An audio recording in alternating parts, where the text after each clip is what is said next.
So in this section, we have looked at various patterns when unit testing our components.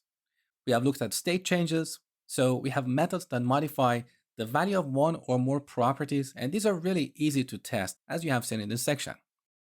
We also looked at forms, event or output properties, and interaction with services. These are fairly easy to unit test. However, there are a couple of limitations with unit tests. If your component is using a router, it's not easy to unit test that. You need to run that component in the Angular environment, which for this course, I'm just referring to those kind of tests as integration tests, even though you may argue that they are unit tests. But irrespective of the terminology, you cannot test those components with routers using the techniques you have learned in this section. Another limitation is around template bindings. So if we set a property in a component, with these unit tests, we cannot ensure if that component renders that property or not.